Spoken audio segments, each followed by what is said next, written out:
Well guys, we have a new breakthrough on the Canada's Wonderland 2019 edition. And this, I think, is something that not too many people expected. We have track on site at the park. B&M track to be exact. This drone footage has just been released where you can see it under a few tarps.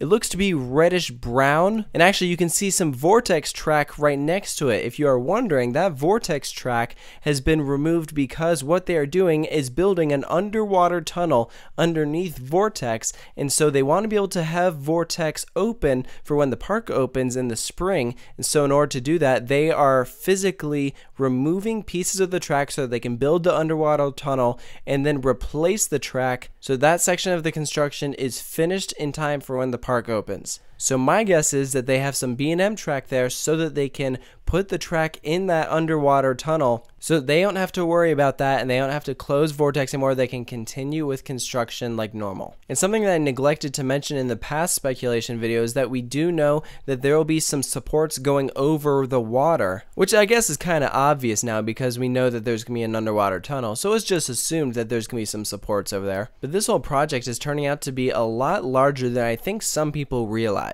And that goes for myself. My original speculation was that the coaster would fit into this area, but it looks like it will actually take up this amount of space. So if I had to make a prediction, the station will either be by Wonder Mountain or in the Skyrider plot of land, and that first drop will go to the other side through that underwater tunnel, and then at some point it'll go back over to the original side, passing over Vortex, and then complete the rest of the circuit there. So it's going to be a cool ride for sure. The next obvious question is what type of coaster is it going to be, because B&M is now the confirmed manufacturer. Why else would they have B&M track sitting there that is a different color than their current B&Ms?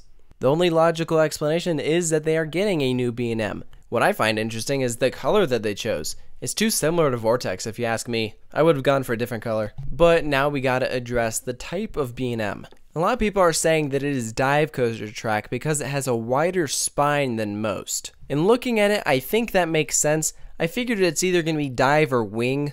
I figured it's either going to be dive coaster track or wing coaster track. Those were my two original speculations for the next coaster going to Canada's Wonderland, and so the fact that it may very well be a dive coaster, I'm just kind of like, man, I nailed that prediction. But I think this also proves that if this is indeed a dive coaster, we're going to be looking at quite a different layout than what we're used to. Because we have Vortex that will essentially be splitting this coaster down the middle, they have to work around that, and so it's going to be very interesting to see what kind of layout they come up with.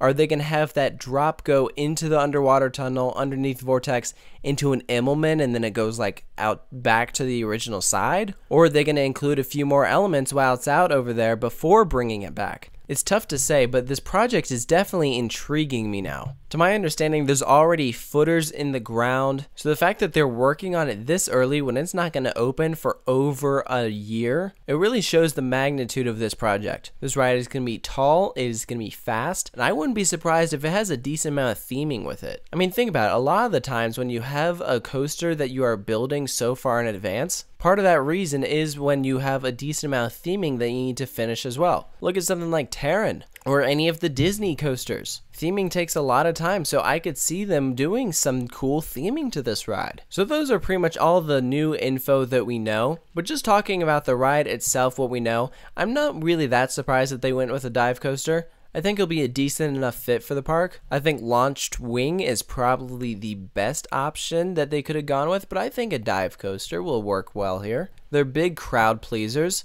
So that just about does it for my thoughts on the B&M track that just showed up to Canada's Wonderland. But I want to hear from you what you think of another B&M at Canada's Wonderland. You can post all those thoughts below, and of course stay tuned to Coaster Studios because next time we get some big news or rumors about this project, we'll be sure to let you guys know. So hit that subscribe button if you haven't already, and we'll catch you guys later.